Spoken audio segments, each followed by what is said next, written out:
अस्सलाम वालेकुम दोस्तों, अपनी नेक्स्ट वीडियो के साथ आपको वेलकम करता हूं। काफी दोस्तों की तरफ से ये कमेंट आया जिस पे मैं ये वीडियो बना रहा हूं ताकि आप सही तौर पे अंडरस्टैंड कर सकें कि पुलिस का सर्टिफिकेट जो है जो स्पेन के लिए आपने बनवाना है, ये बिल्कुल आपने जहन में रखना है कि कोई भी ऐसा तरीका इस्तेमाल नहीं करना जो दूसरी कंट्रीज के लिए इस्तेमाल होता है। दूसरी कंट्रीज के लिए तरीकाकार क्या इस्तेमाल होता है?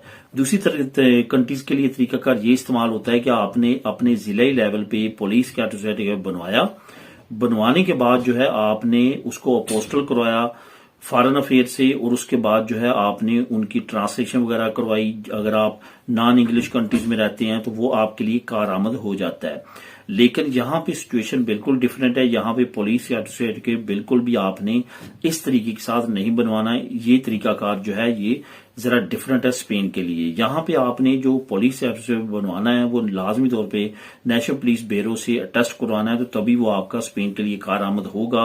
वरना आपका तमाम जो मेहनत है वो तमाम की तमाम जाया जाएगी और दोबारा आपको भेजना पड़ेगा, और हो सकता है कि इसी जाने आने में वो आपका टाइम लिमिट भी उसकी कम रह जाए।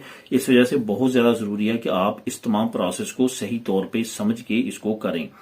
जैसे कि मैंने पहले भी एक वीडियो बनाई थी, उसमें मैंने बताया था कि कौन कौन सी चीजें चाहिए, जिसमें ओरिजिनल आपका पुलिस या सर्टिफिकेट है जो आपका जिला लेवल पे बनता है। उसके बाद आपको मैंने बताया था कि 2 तस्वीरें जो विद वाइट बैकग्राउंड हो वो आपकी चाहिए होंगी।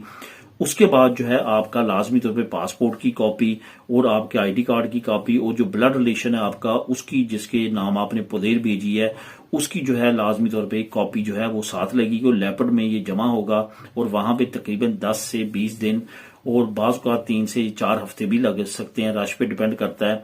तो ये आपके लगेंगे और वो आपको अटेस्ट करके जो है आपका सर्टिफिकेट आपको वापस दे देंगे। ये तमाम टाइम लिमिट आपके जहन में होनी चाहिए और उसी तरीके से आपको ये लेके चलना चाहिए ताकि आप सही तौर पे और सही टाइम पे ये तमाम काम करवा सकें। इसके बाद जो तजदीद का कुछ कमेंट आया कि हम तजदीद जो है वो किस तरह करवाएंगे, और क्या हमारा पास जो करेक्टर सर्टिफिकेट है अगर वो एक मरतबा उसका इस्तेमाल नहीं होता ये तो हम दोबारा उसी को किस तरह इस्तेमाल कर सकते हैं।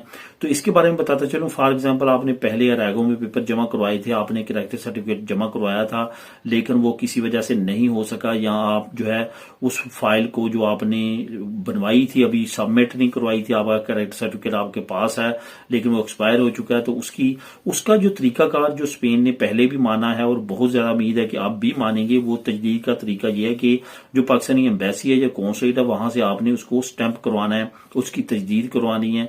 तो फिर आपने उसको जो है दोबारा से जब ट्रांसलेशन करवानी है स्पेनिश में, तो उन मोहरों का जिक्र उस ट्रांसलेशन में आ जाएगा, तो वो दोबारा से कारआमद हो जाएगा। बेशुमार मरतबा रहेगो कि दोस्तों ने, बाकी काफी लोगों ने इस पे जो है वो पहले इस तरह से तमाम काम करने के बाद अपने डॉक्यूमेंट सबमिट करवाए हैं, तजदीद हो जाती है और इस तरह से आप उसको दोबारा से इस्तेमाल कर सकते हैं।